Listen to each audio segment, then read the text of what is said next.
हम मुलाजिम की क़यादत करते हैं, हम उतनी तक, वो मीटिंग भी उन्हीं की हुई, उन्हीं पूरी क़यादत की, जो ईजे की पूरी क़यादत बैठी थी। ये एक बंदे का फैसला नहीं है, ये पूरी क़यादत का फैसला है कि 22 को सिर्फ मुलाजिम का हड़ताल है। ये हम, क्योंकि हमारे बिलो, एक मिनट के लिए पूरा सवाल का जवाब दूं, हमारे यहाँ बिलोमुम सारे कश्मीरी इस वक्त बाहर जो है अताब में है, मुश्किलात में है, परेशान कुन है, और खासकर बिलखुसूस हमारी मुलाजिम कम्युनिटी जो यहाँ दरबारों के साथ, फैमिली के साथ वहां बैठे हुए हैं, अभी कुछ बहुत दिनों से भूखे, कुछ मिलता ही नहीं है उनको। लिहाजा हमारा अपना फर्ज बनता था, हमने अपने फर्ज वो आपके बच्चे नहीं है जो स्टूडेंट्स वहाँ पे, वही मैं उनका भी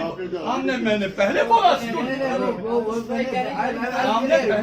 स्टूडेंट्स को इतना जुल्म अब हो रहा है, रस्टिकेट हो गए हैं, जिसमें 15 फीमेल और आज की मैं अभी की बात कर रहा हूँ, और 7 उसमें मेल है, जिनको फाइनल सेमेस्टर में, 4th सेमेस्टर में रस्टिकेट किया गया, जिनका फ्यूचर जो है वो बड़ा तब उसमें डार्क आ रहेगा, उनका फ्यूचर जो तबाह होने वाला है। हमने उस सोशल मीडिया पे अभी भी उनसे अपील की कि जो कंसर्न यूनिवर्सिटीज के वाइस चांसलर्स हैं और सर ये रीएडमिट की, नहीं तो उन बिचारों का जो जितना भी आज तक उन्होंने मेहनत की है वो जाया हो जाएगी। हमें पूरी उम्मीद है कि उनको वापस लिया जाएगा, और अगर नहीं लिया जाएगा तब भी हमने कहा कि हमने हड़ताल बोला कि सरकारी मुलाजमीन के लिए, but protest we register for all the Kashmiri Muslims who are putting up in different states of India and are being faced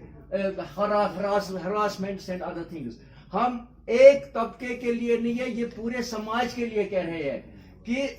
जिस कश्मीरी को भी जहां भी तकलीफ पहुंच रही है, अगर हुकूमत ने उनको, अभी जो न्यूज आई है, they have deputed some liaison officers, लेकिन लाइजॉन ऑफिसर्स कौन है, कहां है, उन्होंने अभी तक क्या किया, इसका कोई नतीजा नहीं आया। But the government says that we have deputed some liaison officers for different states. उनका न कोई नंबर है, न कोई उनकी कोई कारकर्दगी अभी दिखाई दी दे, और जितने भी स्टूडेंट्स हैं उनके खिलाफ एक तो ये हुआ कि रस्टिकेट किए गए, उसके बावजूद उनके खिलाफ FIR जो एंटी नेशनल एक्ट के तहत दर्ज किए गए हैं, जो कंडेमेबल, हाईली कंडेमेबल है, and we hope that all the cases will get back, और उनको रीएडमिट करके उसी तरह से इज्जत और एहतराम से उनको अपनी जिंदगी गुजारने का